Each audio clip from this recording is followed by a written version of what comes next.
We may see some more people dialing in as we get going, but I think let's get started. So thank you everyone for joining today's meetup to talk about the newest Hyperledger project, Hyperledger Web3j. This is an Ethereum integration library for enterprises, and today we have Conor, Nischal, and George, who will be going through and giving you an introduction about Web3j. And note that this is just an introduction. If you want a deep dive on Web3j, we're following this up in a few weeks with a hands-on workshop on Web3j. I'll share that link, the registration link here on the Zoom chat. So if you want even more information about this new project and you really want to get your hands on it and understand how you can use it, this will be a starting point, and then we're going to follow up in a few weeks with that workshop. So I will drop that link, and we would love to see you there as well. But thank you for joining today. And with that, I'll hand it over to Conor, George, and Nischal.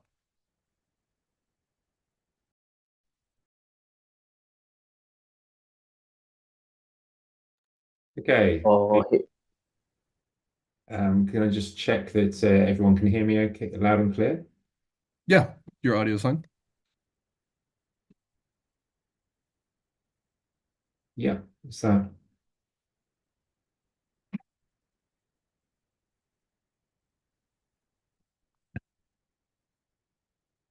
can I just confirm everyone can hear me? Yeah, your audio's fine. Cool, cool, perfect. Okay. Yeah, so thank you for the introduction there, David. It's really exciting to be having this session today because I guess Web3j is a project that started a number of years back, and to kind of see it now part of Hyperledger as well. It's a nice home for the project, and so I'm going to unpack a little bit of history about the project and everything else to give some historical context, and then we can get into the technical content that I'm sure many people here are interested in learning about. So if we just move on to the next slide. So yeah, the agenda today, got an introduction, but I think the exciting part's always the getting started and seeing the demo and these sorts of things, and just coming away with a sort of overview of the project as a whole, so you can kind of see if or where it's applicable to you in your day-to-day work. Because with open source, we build this for the developers and users. It's stuff that we want it to be useful for everyone, and so hopefully after today's session you'll have that firm idea about the project. So if we keep moving forward. So a little brief background about myself. I come from, I guess, an institutional finance background, always on the technology side, though. I'm a technologist first. That's what I, have done throughout my entire professional career. But after working in more, I guess what people call TradFi, traditional finance, I got very interested in blockchain in 2016. At that time, there was a lot of talk about blockchain technology and the transformative potential.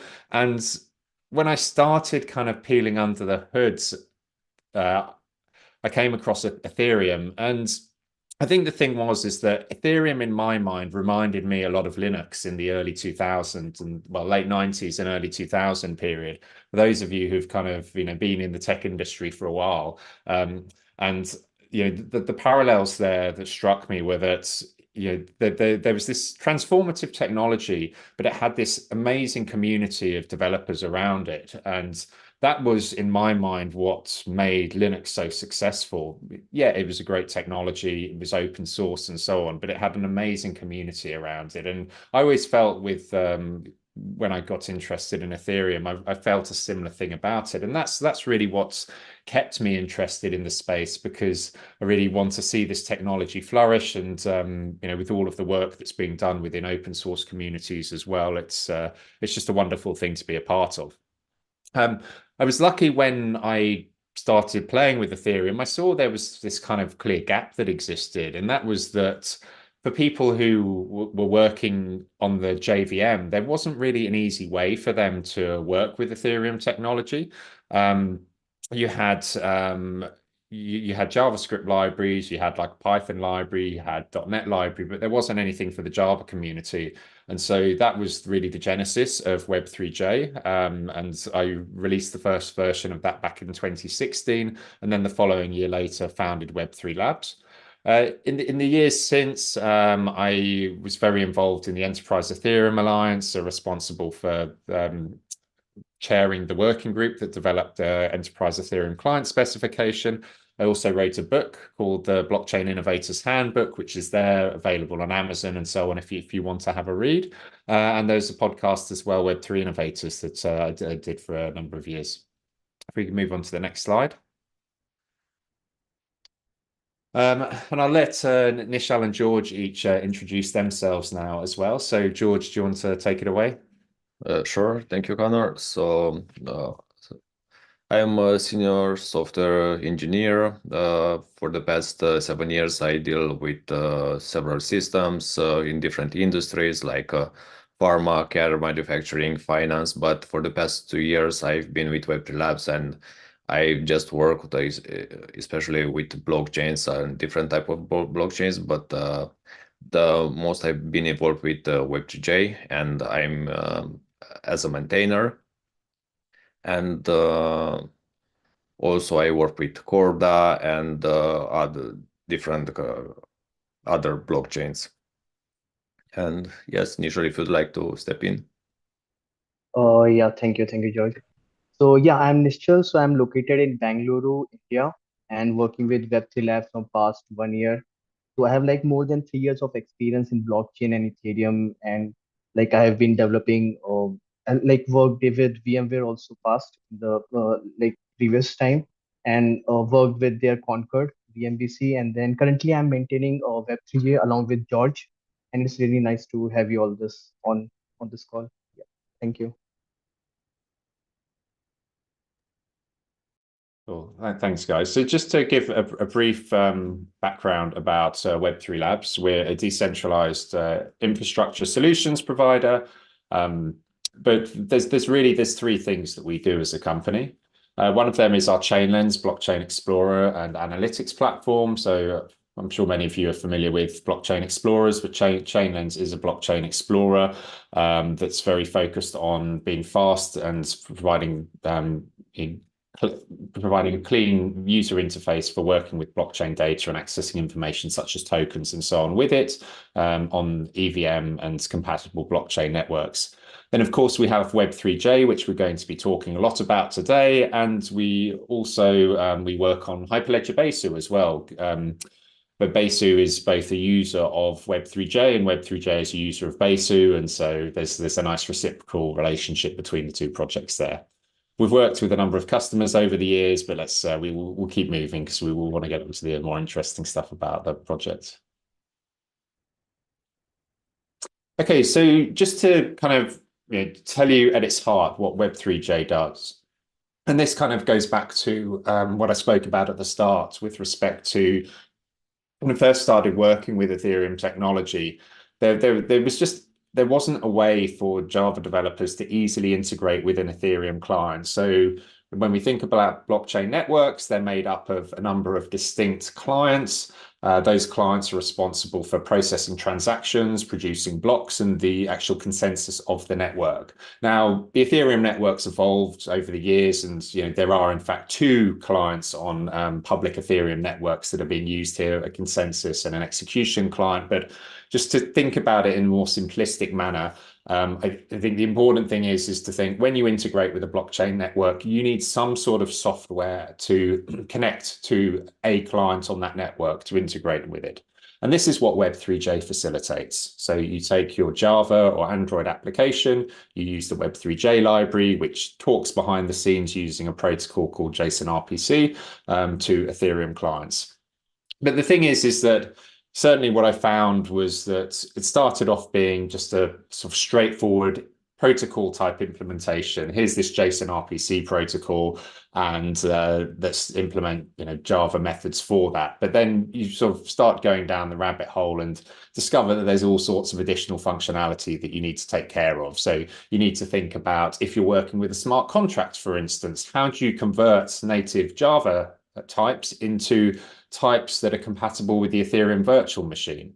How do you sign transactions, create Ethereum wallets, ensure that you can guarantee delivery or provide optionality for that? What about if, where are the keys being stored that you're using? There's this myriad of different things that come into it. And what this meant really was that, Web3j grew a lot from its sort of humble beginnings to providing a lot of fuller functionality to support developers in the different tasks that they had there. We move on to the next slide, please. So Web3j, it's had a nice amount of traction over the years. And so, like I said earlier, it was initially released back in 2016 in September. It's been downloaded over 2 million times since. This is a very conservative estimate because when you have these download stats from package repositories such as Maven Central and so on, there can be a lot of, they can be slightly misleading there. So we tried to err on the side of caution rather than just put the biggest number we can find.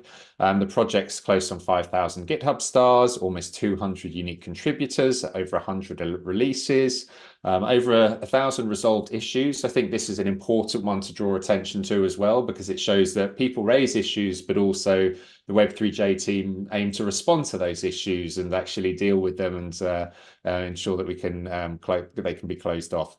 And it was at the beginning of this year, in January, we got the green light from the Technical Oversight Committee to actually donate Web3j to Hyperledger at the start of the year. Okay, so to talk a little bit more about why we want to work with Web3j and the JVM. From my own experience working in enterprise, going back to the early 2000s, you had 2 decades where a lot of large organizations had thousands, well, it would have been hundreds of thousands of developers, possibly millions across them, working on the JVM platform, building a lot of core enterprise infrastructure with it.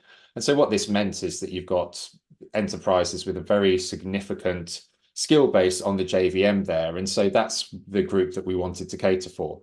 But the reason why, the nice thing about the library having been around for so long is that it's been very heavily battle tested. It's been out there in the open since 2016. As we saw from the previous slide, lots of people have used it and contributed to it and everything else. And of course, this is, I think, what makes free and open source software such a force for good, because it is open. People, if they find ways to improve upon it, or also find issues with it or vulnerabilities or whatever else, that stuff's out in the open. It's not sort of hidden behind closed doors. And so we have a high degree of confidence in the quality of what is there.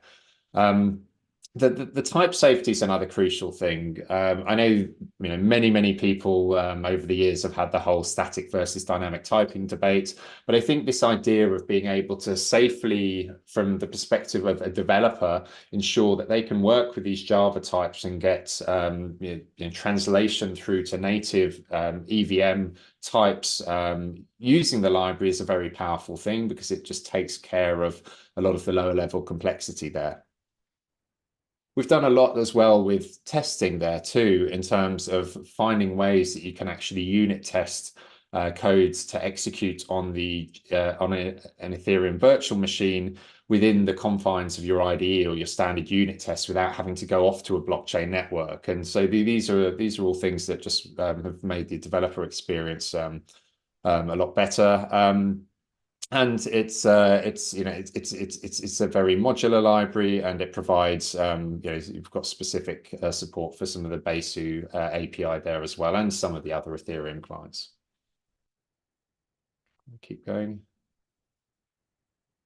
Yeah. And here I would like to step in and to give some of the reason for which Web3j had all of that traction that was mentioned 2 slides before. And that is because some of the key features that are mentioned in here. And I will start with the first one, which is one of the most important, and that is the full support over the Ethereum JSON RPC client API over the HTTP and APC, which means that we can make RPC requests using the methods as Ethereum send transaction, Ethereum estimate gas, or transaction pulse, or transaction pool status, or all the other specific Ethereum methods that are available for the RPC call. Also can interact with the account, and account means smart contracts or wallets, and that interaction can be done via the key store file or directly by using the private key of the account. The most used functionality that we can mention is that this library is able to generate the Java smart contract wrappers to create and deploy and also execute the transaction by calling the smart contracts from the native Java code.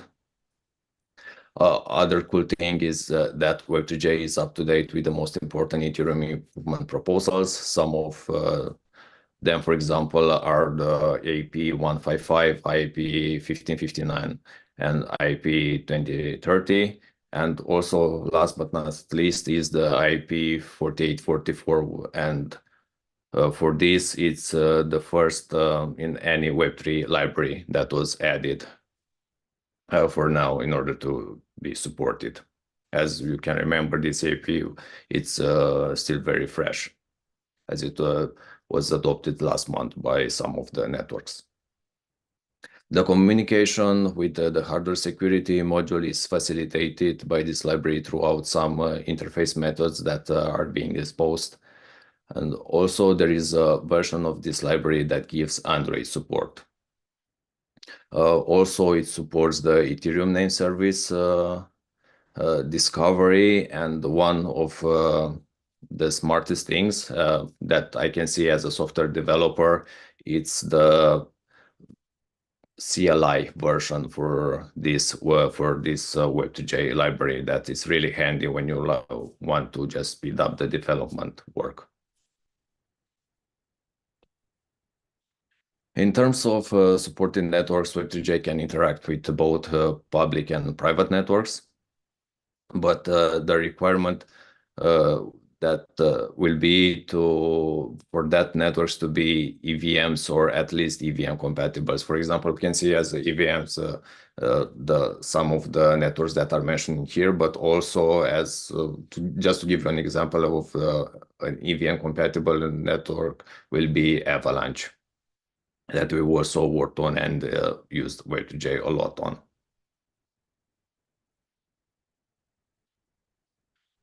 Also, in terms of roadmap, a few of the things that we are aiming for to do in the next quarter are to update the Web3j Android library with the last EVM features that were adopted also by the main Web3j library. There is also an IntelliJ Web3j Solidity Debugger plugin, which allows to debug smart contract calls and to see the stack as we can see it, for example, in the remix, but it needs to be enhanced in order to improve the user interaction, because right now there are some manual settings that needs to be done in the IntelliJ in order to be able to use it. But it's working, and if you'd like to find it, just can go on GitHub and pick it from there, and for sure it will work.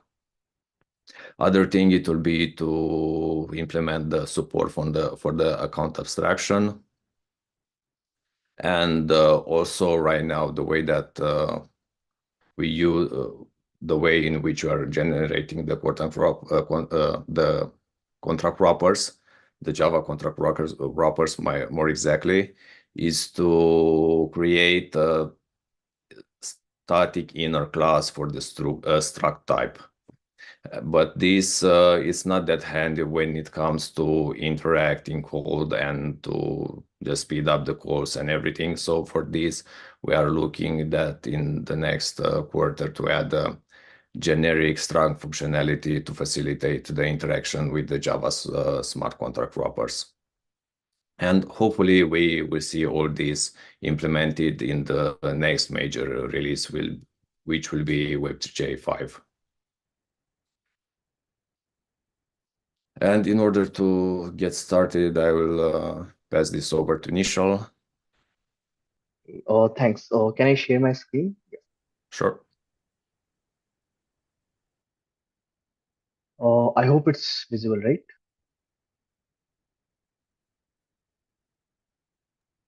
Yeah, all good. Yeah. Cool. Okay, so thank you, George. Thank you, Connor. So right now, the first step is getting started with Web3j, right? And basically, there are two ways to get started. First is Web3j CLI. So we have very easy to install and use CLI tool, which we can create new projects, generate Java wrappers, create Ethereum wallet, and do all those things. The second way is to include it in any Java project as a plugin or as a dependency, right? And we support both Maven and Gradle. Okay, so first talking about the Web3j CLI. So you can easily download it and install Web3j CLI in any platform or OS, that is Windows. So for Windows, you can you have this command basically, and then for Linux or Mac OS, you have this command, and it's very easily it gets installed. But yeah, there's a pay request that you should have Java 17, or else it won't work. And once you have the Web3j CLI installed, then you can, create a new Java project, and it's a simple command Web3j new. And you can currently, we have default projects like Hello World, ERC20, 721, and ERC777 also. So it becomes very easy for any developer to get started with Web3j CLI. Okay, so that was about Web3j CLI. But as a project dependency, we have like if you have already have a Java project and you want to include a Web3j in it, you can directly in Gradle, you can include it as a plugin and dependency. And also we have support for Maven. So we are going to share all this code, and also in the docs we have all the information. You can check it out, and also in the demo I'm going to show all these things. And so when we talk about Web3j, what's the the most valuable point of Web3j? Like what's the most interesting thing? So I think the best thing about Web3j, which all the developers love, is it's the ability to create Java wrappers, out from any Solidity smart contract. So if you have a smart contract written in Solidity, you can create Java wrappers out of it automatically. So you can interact with it or the smart contract directly in Java language. So it makes very easy for a developer to create their own Web3j project, and in very, very less time. And they don't need many or like much experience with Ethereum. So it becomes very like for any new developer to get started to no, like it like to get started easily with Java if they know Java, and they don't need to get too much into the details of how like how to create or like how to interact with the Ethereum client and all those things. So in the background, we create Java wrappers for all the Solidity smart contract. And also like how it does it. So basically we have the Solidity code. So it converts, it compiles it using the solc and to bin, and creates the .bin and .avi file. And once we have that, .bin and .avi file, it uses it to create Java wrappers out of it. And I'm going to demo this all. So don't worry if you're not able to understand right now, because like yeah, in the demo I will explain it again.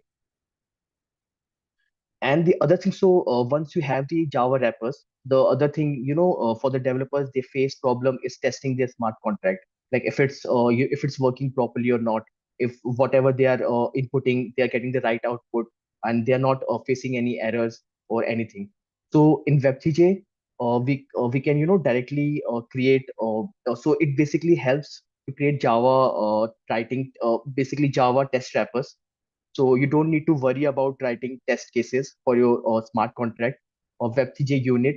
Or it makes it very easy and fast to test the smart contract, by generating these wrappers, and you can quickly test it. So if you see, this is the annotation like EVM test, and you can provide the type. So like it basically uses JVM to spin up to spin up all the nodes. So if you want, test it with Besu. So if you give your node type dot Besu, it will automatically run up a container, Besu container, and run all your smart contract test and give you an output. And so this is very, you can quickly test your smart contract. Okay. So once you have the smart contract tested, and you have the smart contracts, so the next thing is to deploy it. on a basically network, on a production or a test network, right? And so this is the code basically. It is very easy. After we have the Java wrapper, we just need account details like credentials. Um, we can use like wallet password and wallet path for it, and even we can give a private key, so it will create a credentials. And then we just need a JSON RPC endpoint of an Ethereum, right? So suppose we have like mainnet, so and we have a JSON RPC node already running, so we can use that endpoint and give it to here like HTTP service node URL. And using this, it will create a Web3j object. And once we have that Web3j object, so suppose hello world, this is a smart contract, right? So we can deploy it very easily. We just need this Web3j object, the credentials, and whatever input we have, and then we can send it. And it will deploy the smart contract, and then we can get the contract address basically out of it. And once we have it deployed on a network, on a test net, or on the production on mainnet or any other Sequoia net test net, so we want to interact with it, so our users can use that smart contract, right? So there are so if you have deployed, you can directly use the contract address out of it. And because we have all the Java wrappers, it basically what it does, all the functions are converted into Java functions, and you can directly call these Java functions and interact with your smart contract. And also like after this slide, I'm going to demo it, so it will become very easy for you to understand.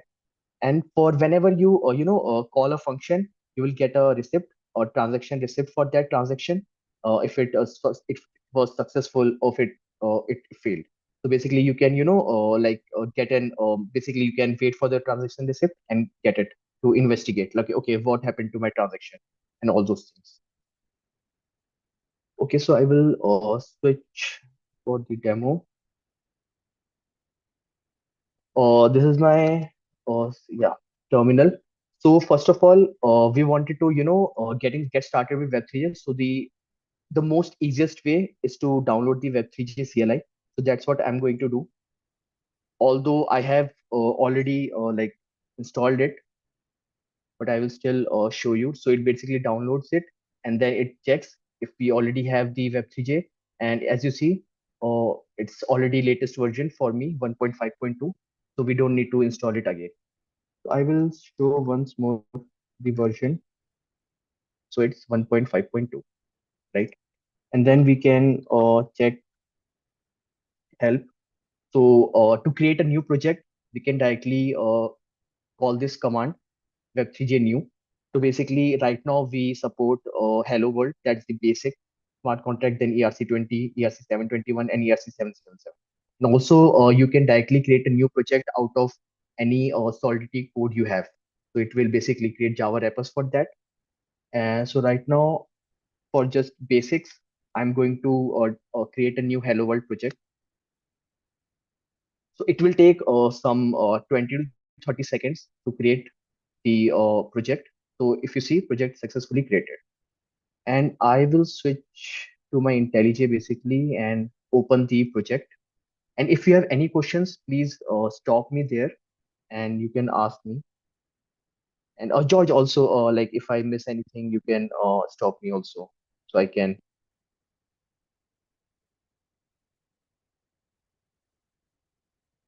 Okay, so I will open the project.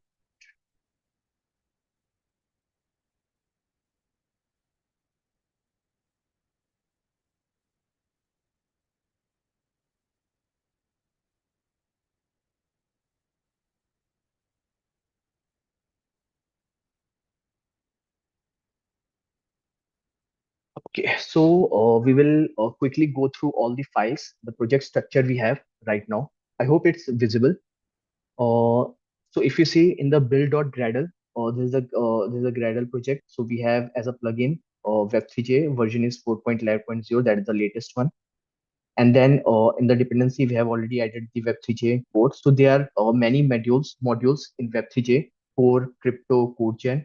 So if we need anything else from core, so basically core provides all the major things basically. And if you need any other module, you can include it also as a dependency. So this is the Gradle dot yeah.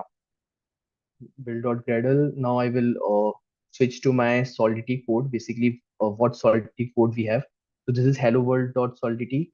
And if you see, we have normal string greet, and in the constructor we will give a string, and it will store that. And if you want to change it, we can call this new greeting string. And to get the greet, like what is the message it is stored right now, we can call greeting, and we will get that string basically. And so now I will switch here, and in the task, you can see this Web3j. Yeah, and you can see two options: generate contact wrappers and generate test contact wrappers. So I'm going to, for this Solidity code, I'm going to generate contact wrappers, right? So it has created a contact wrappers. It is inside build, and if you see generated, we this is the generated contact wrappers. So now what it does basically, compile this Solidity code, this whole Solidity code, we have the .bin and .api, and it creates this Java wrappers, right? And if you see, we have functions like deploy. So here is the load. We can load the smart contract. We can deploy the smart contract. We just need to call these functions. It becomes very easy, interacting with Ethereum client and getting started with Ethereum development. And if you see, we have this function also greeting, so we can get so this was the function, right? Greeting, and it returns this greet. So we get this basically we get the greet result, right? And then to get change the greeting message, we had that new greeting.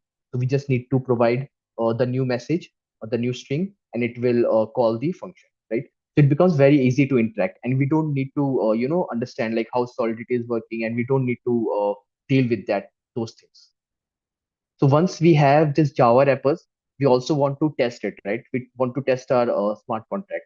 So we have the test wrappers. If you go into test, then we have hello world test. So if you see, for all the methods, new greeting, greeting, and deploy, we have the test cases, right? So we can call this. So I will so first, if I don't provide any node type, it will use the embedded EVM. So I'm going to show you both, like with the embedded EVM, and also with the Besu. So if you see, the test was successful, and we can see all the results here, all the logs. And I'm not going to dig deeper into this, not to yeah. So we can so all the tests of tests are working fine. So whatever we are like giving the new greetings, uh, the tests are working fine, right?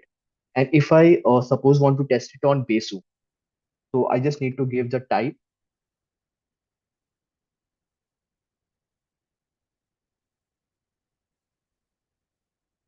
and node type.besu. So what it does, it basically spins up a Besu container, Docker container, and runs our test on this. So it becomes really easy, to test it on a real environment.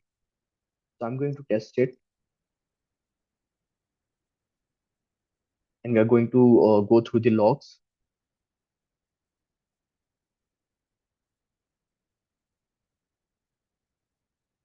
Okay, so test completed. So I'm just going through the logs once. It's too much logs because of that debug thing.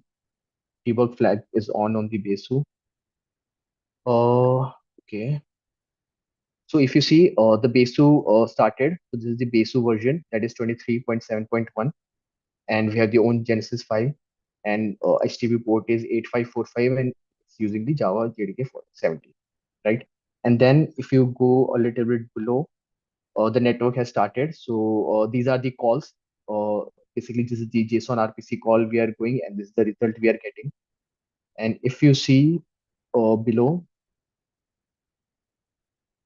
they are like blocks produced. Like if you see, this block has been produced, block number 3, block number 4, and we are sending the request and getting the result.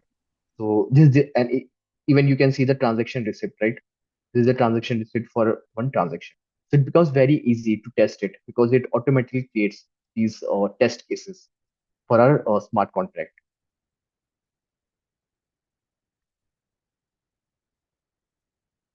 Okay, so there are no questions right now on that. So once we have the test, we have the Java wrappers. I will go to the main Java code. So this is our main code. Basically, using this, we can deploy a smart contract and we can interact with the smart contract if you want to, deploy it in a production network. So node URL, I'm going to comment this out. I'm going to give my own, I'm going to start my own Ethereum network. Let me just go to that. Okay, so we have this quorum dev quick start. So I'm going to use that to create, to quickly start my network.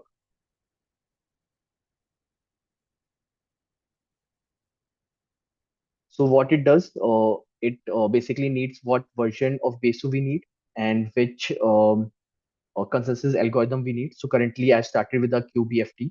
And if you see all the Dockers are up and these are the HTTP endpoints. So RPC JSON RPC endpoint is at 8545, right? So we are going to use this endpoint to, send any request to this network. And let me just show the containers also. So these are the containers basically. Pesu, and then they are these are the explorer, and then validators, four validator nodes, then one RPC node. This is the RPC node. We are going to use this to send our transaction. Okay, so let me just give.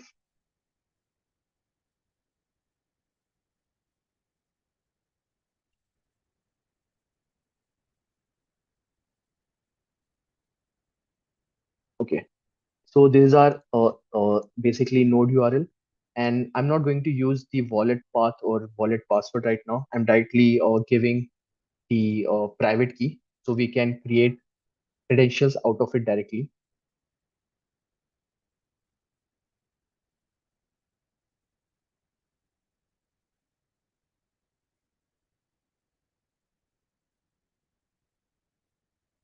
And for the private key, I'm going to take it from the network we have just created.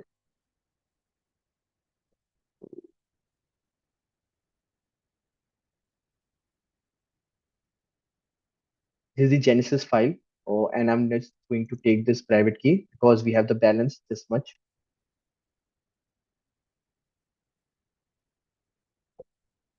And now we can, deploy our contract.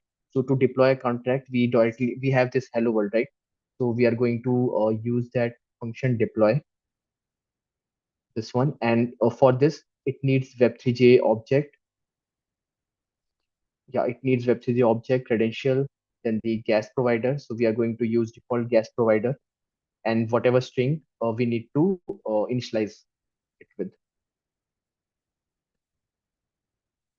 So right now we are initializing it with hello blockchain world. So as you know, in development field, we have, the first thing is to do hello world. So we are going to do hello blockchain world. After that, we can get the contract address once it is deployed, and we can get the result out of it. First, I will run this. You will understand.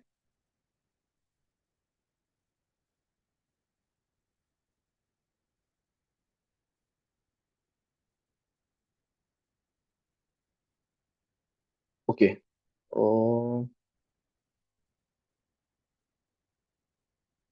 so yeah, it's deploying the hello world contract. If I go down, yeah, too much debug.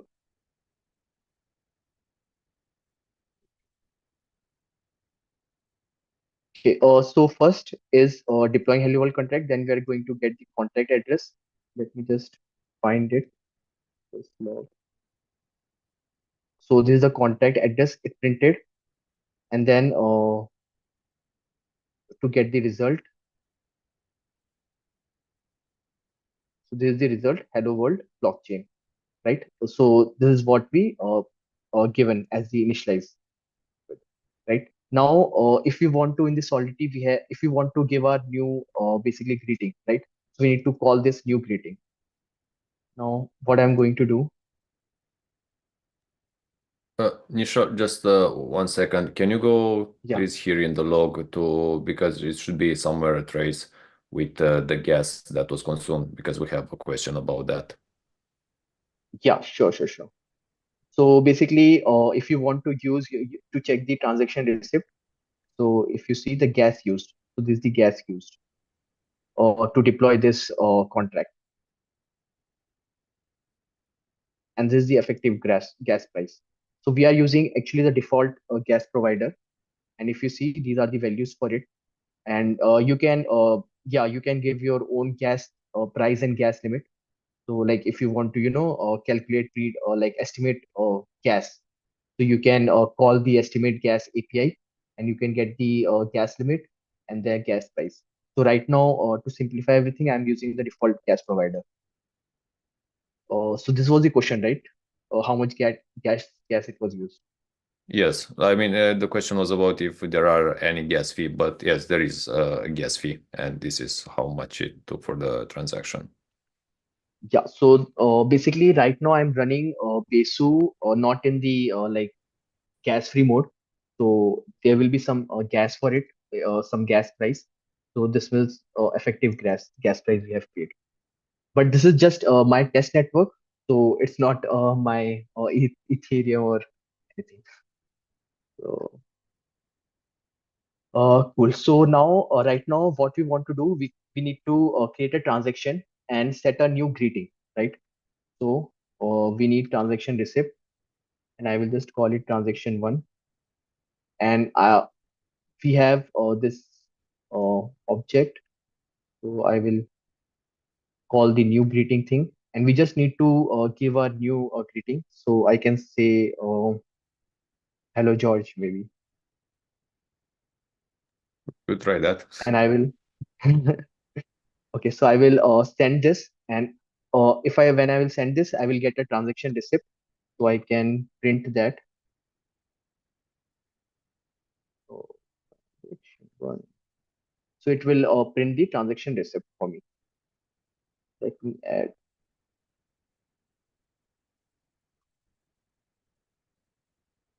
this.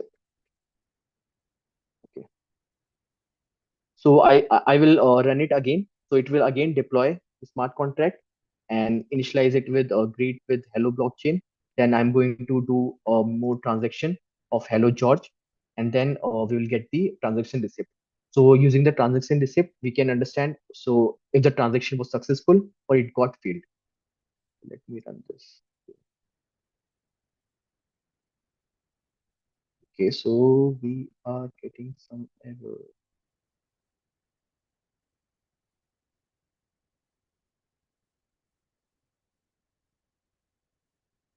I think it is Kotlin version we are using. Okay.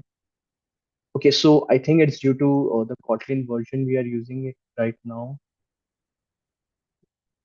You can try to change it in there. Just go up and switch to 1.8.10. Oh, here. Mm-hmm. Yep. Let me just change my Kotlin version.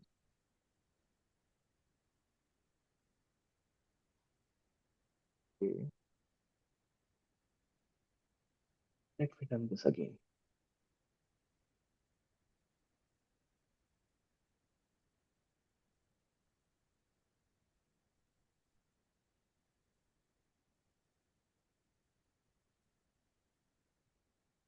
Okay, so yeah, it has started, and first we will try what's the contact address deployed. So right now it's deploying the contract, I guess. Yep, got the contact address. So our smart contract has been deployed to this contact address. Then let me find the what was the initialized. So we initialized this with hello blockchain world, and then we tried to change the basically change the result. And let me just find this result. If our transaction got successful or not. So yeah, so this is the receipt, and if you see transaction status, it will be yeah 0x1. So it means transaction got executed, and So it must, so it has been updated to the hello George. And actually, I forgot to print that also. Let me just do that again. And also, if you Maybe yeah, I I will was about to say not that maybe we can try to load the contract from the existing load the address contract. and to just call the greeting method to see if, like, I mean, the users will see another approach like this. Yeah. So what we can do, instead of like, we don't need to deploy it again and again, right? We can load the hello world also, because we have already deployed it, and we can load it from there.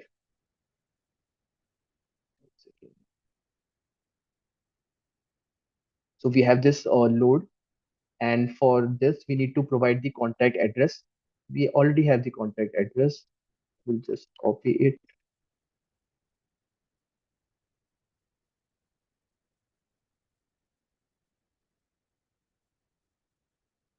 Then we need credentials. We have the credentials, and I'm going to use the default gas provider.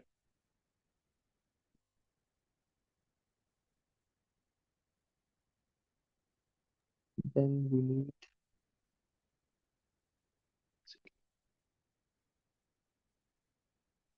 provider. I think that's it.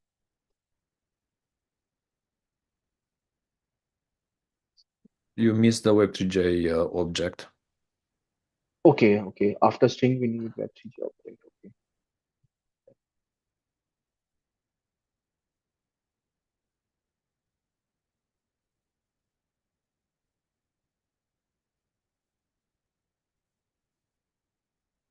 Okay.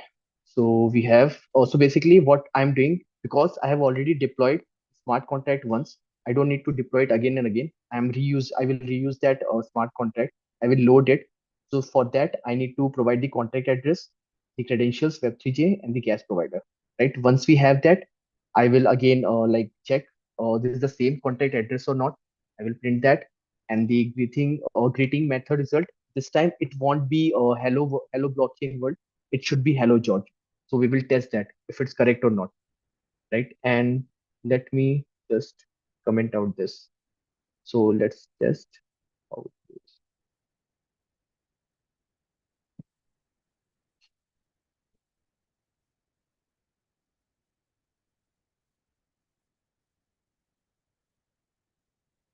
Okay, so if you see the contact address, this is the same contact address which we have provided, right? So it is the already deployed smart contract. And then if you see the message, yeah, it's hello George, right?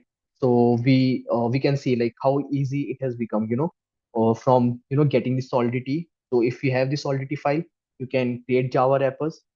So this is solidity file, we can get the Java wrappers. These are the Java wrappers, and these Java wrappers provide every function to deploy your smart contract, to load your already deployed smart contract, and then you have all you can all call all the greeting method. And if you want to give a new greeting, you can call those method, and you can get the transaction receipt. And I think, yeah, that's it. Or anything else you have any question or anything else you want me to show? Well, we received a question if it supports best of private transactions right now. Yes, it does support, but we won't do it in this demo. We'll do it in the workshop that will be in 1 month. Yeah, so there will be a workshop in after a month. So we are going to go in depth in that. And just to show you, like we have the support for private transactions. So we have this integration test in Web3j, and I will just go through that just to give you an idea. So basically, this is a just test. So we create a privacy group. So if you see, we have the privacy group. And then we can you basically check Alice transaction. Basically, we can like once we have the privacy group between Alice, Bob, or Charlie, right? So we can do a simple private transaction. So if you want to get started, get some anything like how to write a code, you can go through these integration tests. So this is the basically group. We can provide the group name, This is between Alice, Bob, and Charlie, and we will do a simple transaction. And so this is the private transaction we are doing. And if if we check like anything, any other node, if it tries to get the result out of it, it will get an empty thing. So I won't go much deep into it, but yeah, we can do basic private transactions. And even on Quorum and Besu, it supports both. So I will go back to this project. Any other question we have? Not so far.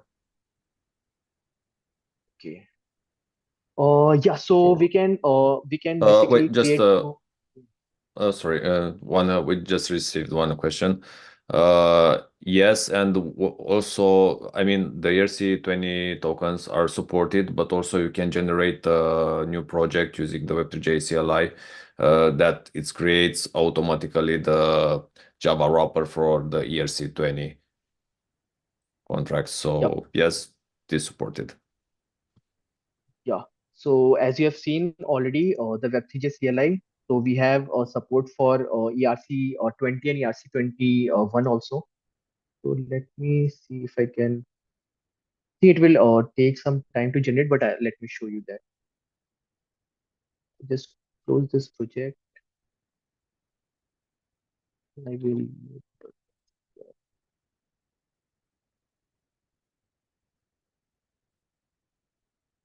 Or let me create a new ERC 20 project basically. So basically, using this, we can create a new ERC 20 project, and we need to enter the token name. Let's give test token, then token symbol or TST, and then initial supply. I'm just giving a random value. So it will create a ERC 20 project directly, and you can test it out, and you can deploy the ERC 20 contract to any network. It becomes very easy, for developer to get started with the Ethereum development. So it has, if you see, it has already created the project. Let me just import it.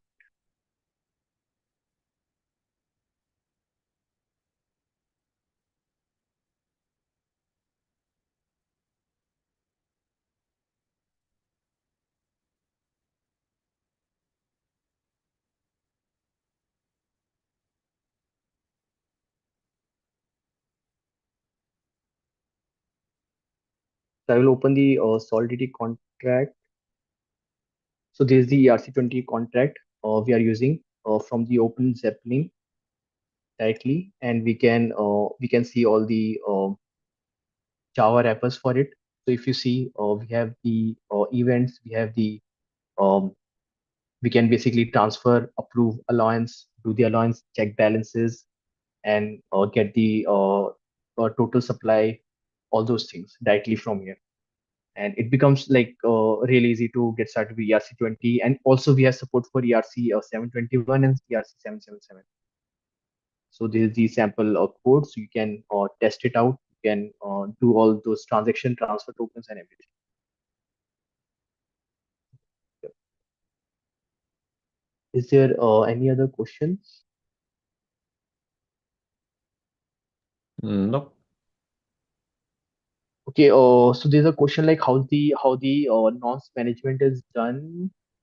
I think you I already answered that one in the chat. Like it's done throughout the calls through the network, and based on that RPC calls, it will retrieve from the network for the next expected nodes for the privacy group. And also like if you need to give the nonce management by yourself. So we have different transaction managers also, like fast transaction manager. So basically in fast transaction manager, it handles automatically. And if you don't want to use that, you can use default guest manager, and it will you can give your nonce like directly, like whatever nonce you want. So even ERC like nonce management is done within the Web3j. You can use that. Yep. So shall I stop sharing or anything else you want me to cover?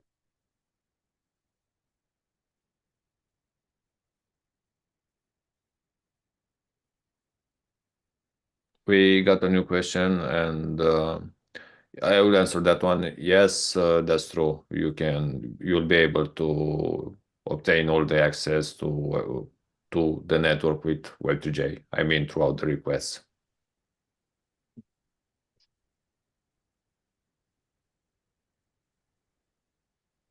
Okay, then. And even like if you want to learn more or get more insights, like how to do other transaction, how to, dig deeper and get advanced. So we will talking about it in workshop. So you can attend that workshop and, learn about it. And so I think it's on March 28th. So don't forget to register for that. Yeah, just stop sharing.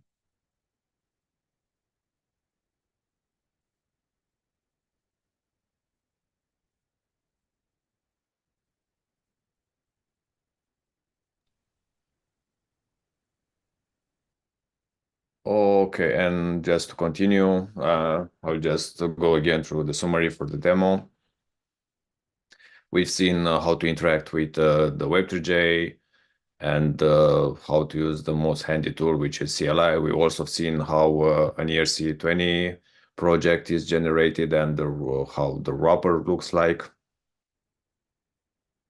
And also for all these, and I mean, you can also, as Nisha said, you can also use the CLI, but you are free to use the Web3j as a dependency and take from Web3j any module you need, because Web3j is doing a lot of things, and obviously in order to be able to take only what you need, we split that out into the modules.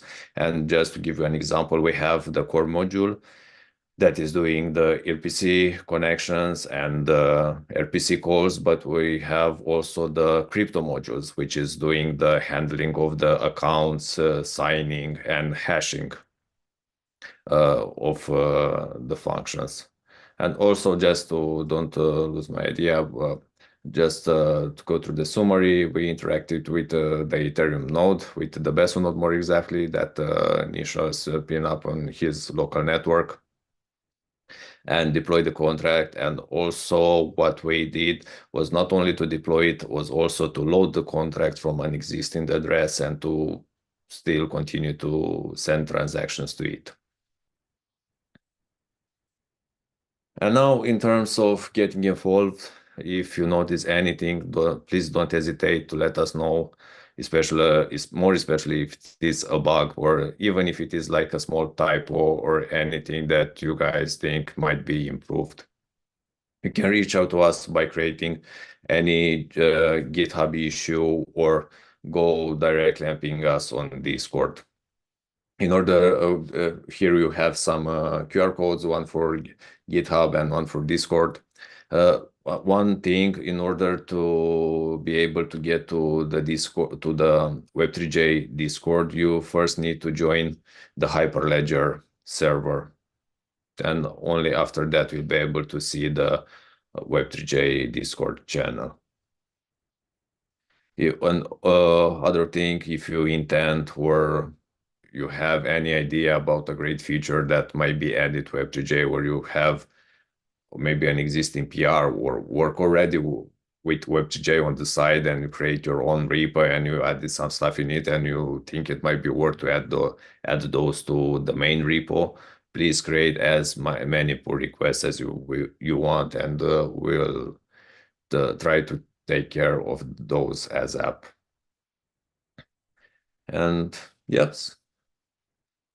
So I was George, just we going to have add, George and Nischal, well, one other thing quickly, and that's just to say we're looking for more maintainers as well. Like, as you know, George and Nischal have given you an amazing overview of it, and there's plenty that's still happening. But now that Web3j is in Hyperledger, we really want to find, get more contributors to the project. Hyperledger is all about, bringing more and more companies to contribute to this open source. And so, we're at it's kind of a good period right now, because the project's only just come in. It's going to be easier to sort of get involved than it will be a year from now, say, once it's more established. So that's just one ask that I have as well, is that please do get involved, contribute, start chatting to the guys on Discord. And yeah, sorry, back to you, George.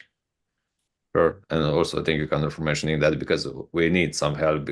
There are a lot of things that still needs to be added and to be improved, and every small PR matters. Yeah, so this was us, Web3 Labs, and thank you so much for being here today and taking part with this presentation. And please let us know if you have any questions.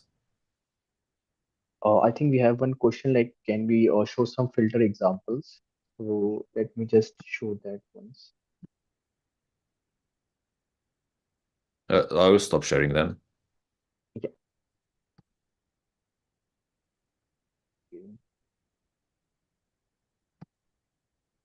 This is visible, right? Yep.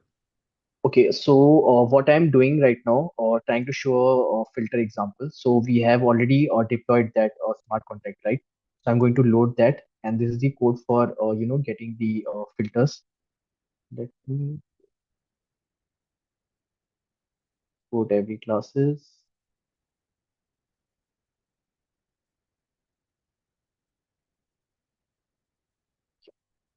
So I'll just run it. So what it is doing is getting all the events from the first block to the last block for this smart contract. So we are giving this contact address there, and it will try to print the old greeting, whatever we had, and then the new greeting. So basically, if you see the smart contract here, we have old greeting and new greeting, right? So that's what we are going to show. So let's see.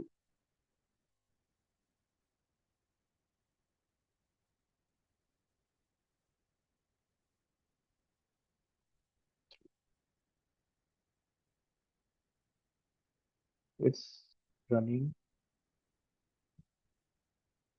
We have the hello George old greeting. So if you see, the old greeting event was hello blockchain world, and then the new greeting is hello George. So we are getting both those things in here. So this is how we can get all the events, whatever events were generated in this smart contract. I hope this was what each filter example he wanted.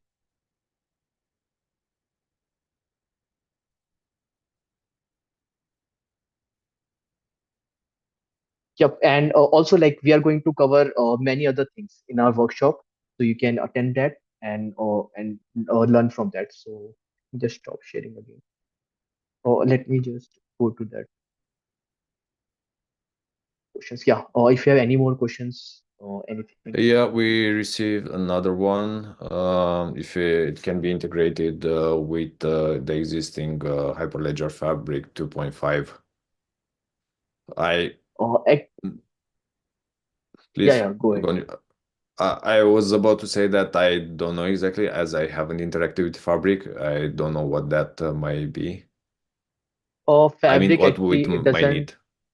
Yeah, actually, Fabric I don't think it works on EVM, so it has its own.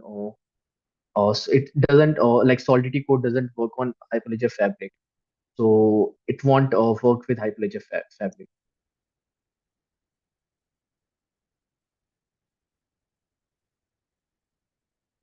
Could you go, Nischal, please, to the slide 22? Because Yeah. someone is asking for it.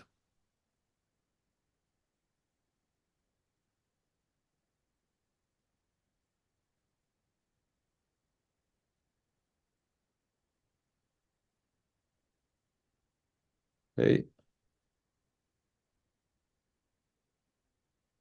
And also, I think there's a question like, what is the real-time use case for Web3j?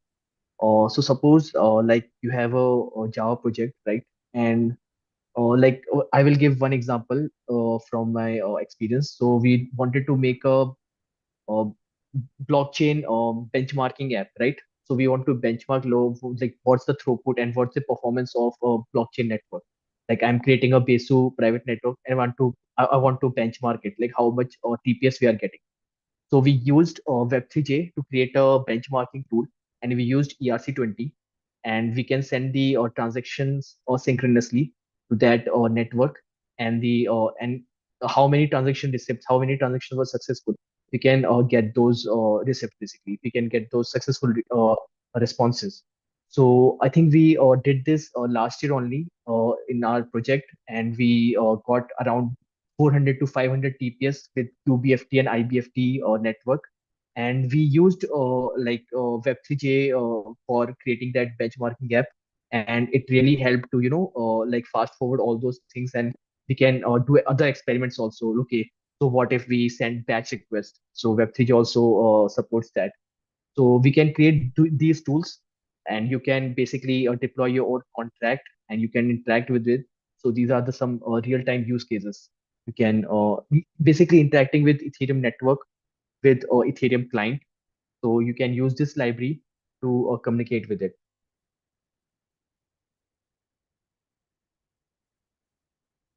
Or if you want to add, George, anything else for real-time use case?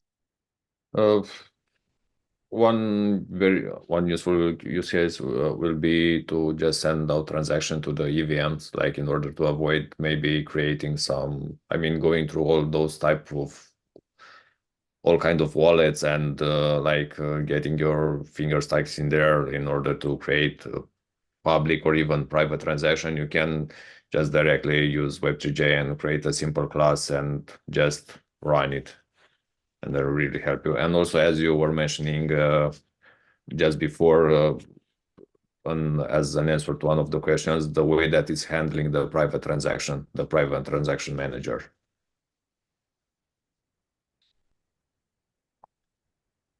And that one is really helpful in the production environment, that in terms of sending private transaction or public transactions to the network. And also other thing where it can be used, I also, just an example, I use it in identity provider, and that identity provider, more exactly, it was a decentralized identity provider for an Internet of Things that was using Avalanche. And I used Web3j in order to interact with the smart contract that was placed in there in terms of as a repository for my credentials. And that was really helpful because I could use in the application that was managing the Internet of Things app, the Internet of Things objects. I was also able to interact with and it facilitated me the interaction with the Avalanche network.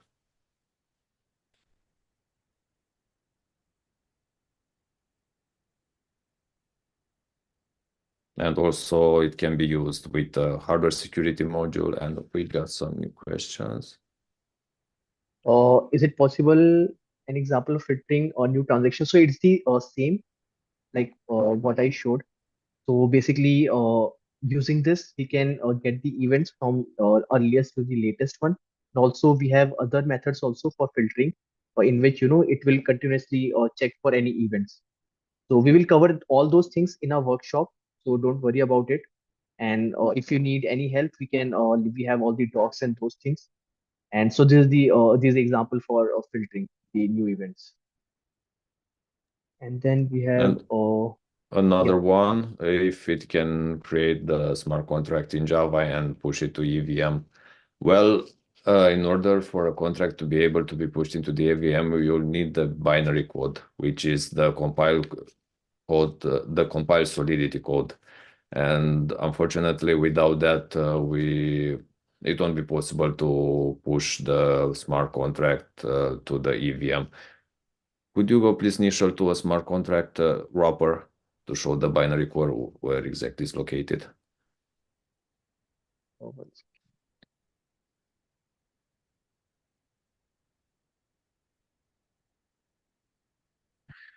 Exactly.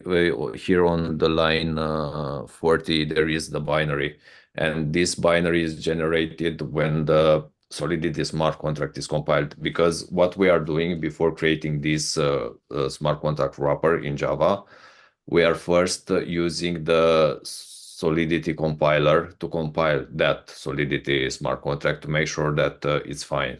And only after that we are going further. And in order to deploy it or push it to EVM, we are taking from this wrapper, we are taking only the binary and send it, because this is what it's interested us.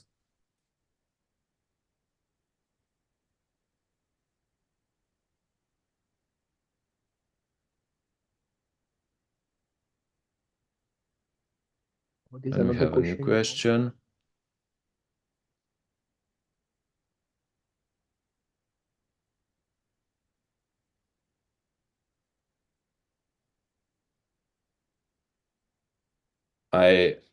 Maybe if you know Nischal, please answer, because I haven't interacted with Fabric, and I don't want to give a wrong answer. So basically, like what I understand, Fabric is not an EVM compatible network. So it won't be possible, basically, even if you write smart contracts in Java for Hyperledger Fabric, but what EVM, basically, like EVM networks require is Solidity code, right? So we won't be able to convert directly Hyperledger smart contract into Solidity, basically deploy directly on the EVM machines. That's what I understand. It won't be possible directly or the same contract, because Hyperledger Fabric is not an EVM compatible.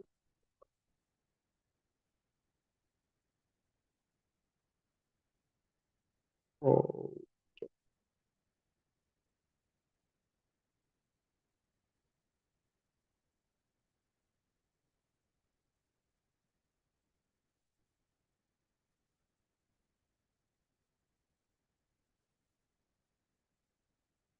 do you have any other question for that Fabric? I can.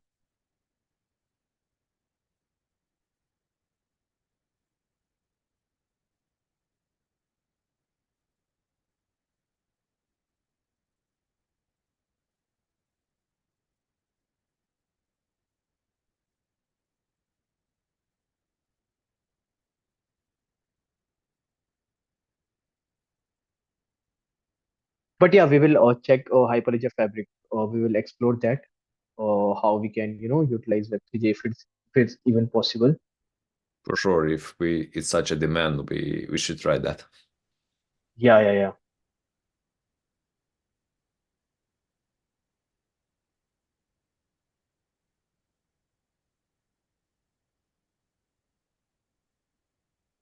And yeah, as I remember, I think it uses chain code, right? Smart contract.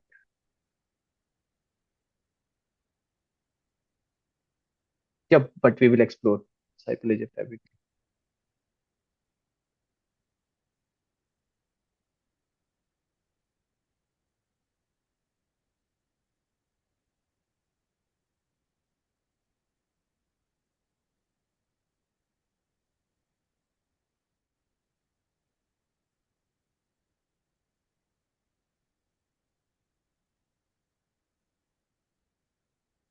Okay.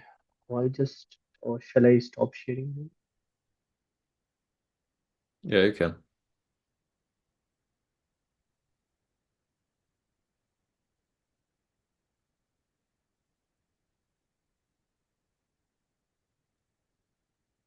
Cool. So I think that's all of the questions answered there. And so I think we're ready to wrap up the call. So as the guys said, please do reach out, especially on Discord's a great place to start to connect with the team. And we look forward to the Hyperledger community and yeah, getting involved with Web3j and continuing to see the project flourish for many more years to come.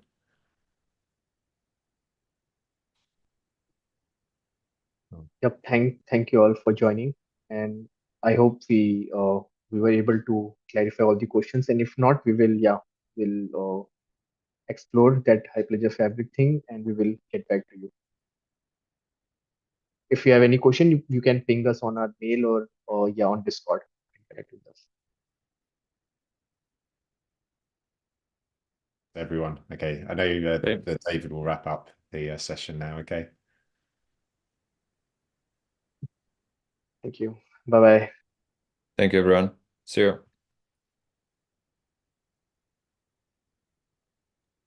Great. Thanks, everyone.